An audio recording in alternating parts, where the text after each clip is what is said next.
كلنا عارفين اللاعب ده دالاس ماكارفر اللي توفى وهو عنده 26 سنة.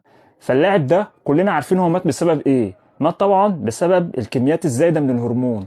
طبعا بقى في ناس بتقول مات بسبب غيبوبة السكر وموضوع العنب والكلام ده كله.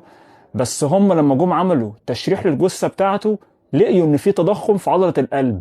فالعرض ده عمره ما هيجي غير وانت بتاخد جرعات كبيرة من الهرمونات. فده بقى يعلمنا ايه؟ يعلمنا انك لما تيجي تفكر تاخد هرمون لازم يكون معاك حد فاهم. وطبعا انا عمري ما هشجع اي حد للموضوع دوت الا لو حد فعلا عنده هدف وعنده حلم وعنده بطولات، فدي حاجة تانية. والاهم فوق ده كله كمان ان انت يكون بيجيلك عائد قصاد اللي انت هتصرفه، بل وكمان العائد ده يكون اكتر شويه، لان مش دايما كل فلوسك هتصرفها على عضلاتك. دايما حط في دماغك ان في اولويات اهم من كل دوت. وما تنساش ان في يوم من الايام صحتك دي هتتسأل عليها قدام ربنا.